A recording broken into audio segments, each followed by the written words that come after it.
இப்பெரு நிலப்பரப்பில் அந்தந்த பகுதிகளுக்கென்று தனித்துவமிக்க செயல்பாடுகள் இருக்கும்.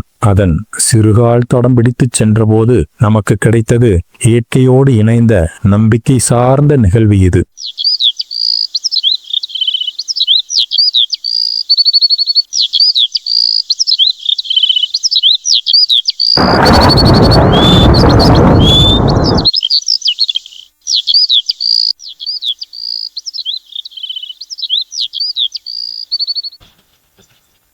ஏன் சாமி போட்டு அமைதியாக உட்காரவும் பாறையை பார்த்துட்டு இருக்கேன். நீங்கள் பார்க்குறவர்கள் பாறையை பொழந்துட மாட்டேங்குது. அதெல்லாம் ஒன்றும் இல்லைங்க. இப்போ ஒவ்வொரு கோயில்னாலே அதுக்குண்டான ஒரு சிறப்பு இருக்குங்க. இந்த மான்பட்டி தம்புரான் கோயில்னாலே இந்த பாறையில் நடந்த பந்தி, அது மூலமா நடந்த வேண்டுதல், இதெல்லாம் என் மனசுக்குள்ள வந்ததுங்க. அதை நினைச்சிட்டே இருந்தேங்க. மனசுக்குள்ள நினைக்கிறது வெளியே சொன்னதாங்க 4 பேருக்கு தெரியும். சொல்லிடலாங்க, எல்லாத்துக்குமே சொல்லிடலாம். அதாவது ஒரு காலத்துல இந்த தம்புரான் கோயில மையமா வச்சிருக்கிற ஒரு 5-6 கிராமங்கள்ல வேளாண்மைங்கிறது மேட்டுக்காட்டு வேளாண்மைங்க. மேட்டுக்காட்டு வேளாண்மைன்னா என்ன? உங்களுக்கு பருவமழையை நம்பி மட்டுமே செய்யக்கூடிய வேளாண்மை. அதாவது பாத்தீங்கன்னா புரட்டாசி ஐப்பசியில விதப்பு, மாசி பங்குனியில அறுவடை. இந்த அறுவடை தானியத்தை 3ஆ பிரிப்பாங்க. 1 விதைக்குங்க, 2வது வீட்டுக்கு, 3வது கொஞ்சம் வியாபாரத்துக்கு பண்ணுவாங்க. இப்ப இதுல என்னன்னாங்க, இந்த விதைக்கு எடுத்து வைக்கிற தானியம் அடுத்த பருவத்துக்கு மழை பெஞ்சா விதைக்கு வேணும். வீட்டுக்கு எடுத்து வைக்கிற தானியம் அந்த அடுத்த வருஷம் வேளாண்மை செஞ்சு நமக்கு மகசூல் இருக்கிற வரைக்கும் வீட்டு செலவுக்கு வேணுங்க. இப்ப இது என்னன்னா, பருவமழை ஏமாத்திடுச்சுன்னு வைங்க. பருவமழை போயிட்டு போற போது பாத்தீங்கன்னா அவங்களுடைய வாழ்வாதாரமே சிக்கலுக்குரியதா மாறிடுங்க. பருவமழை 2 விதத்துல ஏமாத்திடுங்க. 1 பேயாமையே போயிடும். அப்ப அந்த வருஷம் விதைக்க மாட்டாங்க. விதைக்கு எடுத்து வச்ச பொருள், வீட்டுக்கு எடுத்து வச்ச பொருள் எல்லாமே அவங்க வீட்டு தேவைக்கு பயன்படுத்திடுவாங்க. 2வது விதத்தில் பார்த்தீங்கன்னா பருவமழை விதப்புக்கு மட்டும் பெய்யுங்க, விளைச்சலுக்கு வர்ற அளவுக்கு பின்மழை பெய்யாம போயிடும். அப்போ என்னன்னா, இந்த விதை முதலும் மண்ணில் போட்டு மண்ணோட மண்ணா போயிருங்க. அவங்க வாழ்வாதாரம் மேலும் சிக்கலுக்குரியதா மாறிடுங்க. இப்போ மனிதனுடைய வாழ்வே இந்த சிக்கலுக்குரியதா மாறுற போது பார்த்தீங்கன்னா கால்நடைகளோட நிலைமை நீங்க நினைச்சு பாருங்க.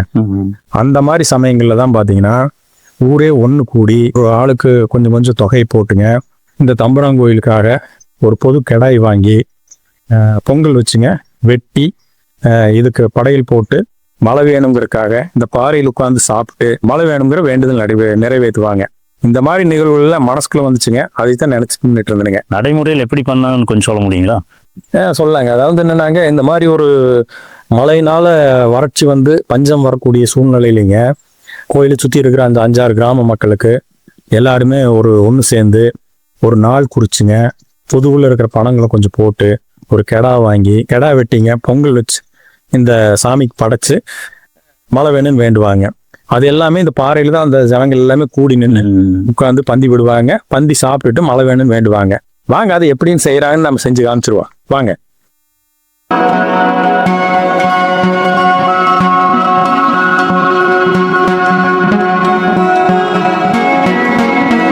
பாறை மேலே கூட்டிகிட்டு இலையோ தட்டோ இல்லாமல் பாறையிலேயே சாப்பாடு ஓட்டிங்கிறது இந்த கோயிலோட சிறப்பு இதுதானுங்க. வானத்திலிருந்து வர்ற மழைக்காக வானம் பார்த்துருக்கிற பாறை மேல உட்காந்து பாறையிலேயே உட்காந்து சாப்பிட்டு அன்னக்குறை வரக்கூடாதுன்னு வேண்டிக்கிறத இந்த கோயிலோட சிறப்பே. சாப்பிடுங்க. என்னங்க தோணத்துல பாத்தி கேட்டுனா கட்ட மாட்டேங்கிறீங்க, தோத்துல இந்த பாத்தி கேட்டுறீங்க. நானே பரவாயில்ல, நீங்க கிணறு வெட்டி அது சைடு போரே ஓட்டுட்டு இருக்கிறீங்க. இதோட பேசி முன்னு போற சாப்பிடுங்க. இந்த மாதிரி வழிகாட்டு முறையில் உங்கள் வேண்டுதல் நிறைவேறிக்குதா? எனக்கு தெரிய நடந்திருக்குதுங்க. ஒரு தடவை பார்த்தீங்கன்னா இந்த பாறை முழுக்க ஊர் மக்கள் எல்லாம் உட்காந்து இந்த மாதிரி சாப்பிட்டுட்டு இருக்கிறாங்க. இப்போ சாப்பிட்றதே பார்த்தீங்கன்னா சாப்பிட முடியாத அளவுக்கு மழை பெஞ்சிருக்குதுங்க. 2வது ஒரு தடவை இந்த வேண்டுதலெல்லாம் முடிச்சுட்டு கோயில் விட்டு வீட்டுக்கு போகிற வழியில் எல்லாருமே நனைஞ்சிட்டு போயிருக்கிறோம். 3வது பார்த்தீங்கன்னா அந்த வேண்டுதல் நடந்த நைட்டு இரவு பார்த்தீங்கன்னா நல்லா பலத்த மழை பெஞ்சிருக்குது.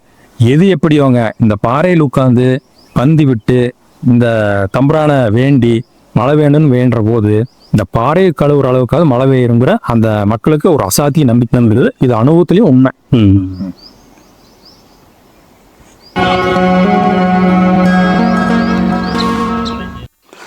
மலை மேலே போனாலும் இலை மேலே சாப்பாடுன்னு சொல்லுவாங்க.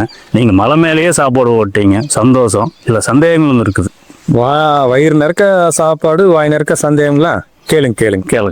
நாட்டார் வழிபாட்டில் கிடா வெட்டுறது, மண் சோறு சாப்பிட்றது, வழிபடுறது எல்லாம் இருக்குங்க. இருந்தாலும் இதில் என்ன சிறப்பு? அதாவது நீங்க சொல்றது வந்து இந்த கிடா வெட்டுறது மண்ணு சோறு சாப்பிட்றதெல்லாம் வந்துங்க நேர்த்தி கடன்னு சொல்லுவாங்க. ஆமா. இது வந்து எப்படின்னா ஒரு தனிப்பட்ட நபரோ இல்ல அவங்க குடும்பத்தாரோ சேர்ந்து அவங்க வீட்டுல ஒரு நல்லது நடக்கணும், இல்ல ஒரு நோய் நொடி நீங்கணுங்கிறதுக்காக ஒரு இஷ்ட தெய்வத்துக்கிட்ட வேண்டுதல் வைப்பாங்க. அது நிறைவேறிடுச்சுன்னா அதைய வந்து நேர்த்தி கடனா கொண்டு வந்து அந்த கோயில செய்வாங்க. ஆனா இந்த விஷயம் நேர்த்தி கடனோட சேராதுங்க. இது வந்து தனி நலன் சாராம பொது நலன் சார்ந்த விஷயம். எல்லாரும் சேர்ந்து அதாவது எப்படின்னா மானம் பொழியினா மண்ணு விளையின மக்கள் நல்லா இருக்கணும். இது வந்து ஊரே சேர்ந்து செய்யக்கூடிய ஒரு வேண்டுதல், பொது நலனுக்கான வேண்டுதல். அதுதான் இந்த கோயிலோட இந்த வேண்டுதலோட மிகச்சிறப்பான அம்சம். ஒரு சிலர் மூட நம்பிக்கைன்னு சொல்றாங்களே, இதை பத்தி நீங்க என்ன நினைக்கிறீங்க? இப்போ நம்பிக்கையில எத்தனை நம்பிக்கை இருக்குதுன்னு உங்களுக்கு தெரியுங்களா? ஏதாவது சொல்ல முடியுமா? தன்னம்பிக்கை இருக்குதுங்க, கடவுள் நம்பிக்கை இருக்குது, இப்ப நான் சொன்ன மூட நம்பிக்கை இருக்குது. இது இல்லாம ஒரு நம்பிக்கை இருக்குதுங்க. என்ன நம்பிக்கைங்க? அது அவநம்பிக்கைங்க. அதாவது எதுவுமே நடக்காதுங்கிற அவநம்பிக்கையை விட ஏதாவது நடக்கும், நல்லது நடக்குங்கிற மூட நம்பிக்கையே அவ்வளவு தேவைதானுங்க. கண்டிப்பா. இந்த காலகட்டத்தில் இந்த மாதிரி நிகழ்வுகள்லாம் நடக்கிறது இல்லைங்களே. சரிவா, சௌரியமா உட்காந்து பேசுவான். சரிவா, இந்த மாதிரி நிகழ்வுகள் இப்போ நடக்கிறது இல்லைங்க. அதுக்கு வந்து புறக்காரணங்களும் இருக்குது, நம்ம மனிதனுடைய அகக்காரணங்களும் இருக்குது. இந்த புறக்காரணங்கள்ல நம்ம விட்டுறலாங்க. இப்போ அகக்காரணம் என்ன அப்படின்னா, மனுஷன் வந்து வேளாண்மை வந்து நிலத்துக்கு மேற்பரப்புகள் இருக்கிற நிலத்துக்கு மேலே இருக்கிற தண்ணி பயன்படுத்திட்டு இருக்கிற வரைக்கும் சிக்கல் இல்லைங்க. நிலத்துக்கு மேலே இருக்கிற தண்ணின்னு என்னென்னுங்க? மழை தண்ணிங்க, ஆறு, குளம், குட்டை, இதில் வர்றதெல்லாம் நம்ம பயன்படுத்திட்டு இருந்தோம். அதெல்லாம் வந்து தரைக்கு மேலே இருக்கிற தண்ணிங்க, நிலத்துக்கு மேலே இருக்கிற தண்ணி. என்னைக்கு மனுஷன் தன்னோட தொழில்நுட்பத்தில் தரைக்கு கீழே, அதாவது நிலத்துக்கு அடி இருக்கிற தண்ணி பயன்படுத்த ஆரம்பிச்சோமோ அப்போதான் கொஞ்சம் சிக்கல் வருதுங்க. ஊத்து பறிச்சோம், கிணறு தோணும். இன்னைக்கு போர் வந்து 1000 அடி வரைக்கும் போயாச்சுங்க. 1000 அடி என்னங்க, 1500 அடியே போட்டுடலாங்க. காசு இருந்தால் சரி, போதோட போர் வண்டி வர சொன்னா காலையில் தண்ணி போட்டு போயிடலாங்களாச்சு. 1500 அடி எனக்கு 2000 அடி போட்டுக்கலாமுங்க, 3000 அடி போட்டுக்கலாமுங்க. ஆனால் நிலத்தடி நீர் வந்து நிரந்தரமாக இருக்கணும், அது மட்டம் உயரணும் அப்படின்னா கண்டிப்பாக மழை அவசியங்க. என்னைக்கு மனுஷன் தரைக்கு கீழே இருக்கிற தண்ணி கீழே குமிஞ்சு பார்த்தானா வானத்துலேருந்து பெய்கிற மழையை மேலே நிமிந்து பார்க்க மறந்துட்டானுங்க. இப்போ அதான் சிக்கலேங்க. சட்டியில் இருந்தால் தானே அகப்பையில் வரும், அக்கௌண்ட்ல இருந்தால் தானே ஏடிஎம்ல வரும், ஏடிஎம்ல இருந்தால் தான் நம்ம எடுக்க முடியுங்கிறீங்க இல்லைங்களா? தண்ணீரோட தேவையை பொருளாதாரத்தை கொண்டு பூர்த்தி பண்ணிக்கலாம்ங்கிற எண்ணம் வந்த முன்னாடி மழை மீதான கவனம் நமக்கு படிப்படியாக குறைஞ்சிட்டு வந்துருச்சுங்க. அதனால் மழைக்கான வேண்டுதல்களும் அது சார்ந்த வழிபாட்டு முறைகளும் படிப்படியாக குறைஞ்சி போயிடுச்சுங்க. அந்த வகையில் பார்த்தீங்கன்னா மழை தான் இந்த உலகத்தில் உள்ள அத்தனை உயிர்களுக்கும் ஆதாரமாக விளங்குதுன்றதை கணிச்சு அன்னைக்கே பெரியவங்க வந்து இந்த மாதிரி வேண்டுதலை வச்சிருக்காங்க. கிராம பாரம்பரியத்தை மீட்டெடுக்கணும் என்ற இளைஞர்கள் பெரியவர்களின் விளையாட்டுகளின் வழி இந்த நிகழ்வை முன்னெடுப்பாங்கன்னு நம்புகிறோம். நன்றி, வணக்கம்.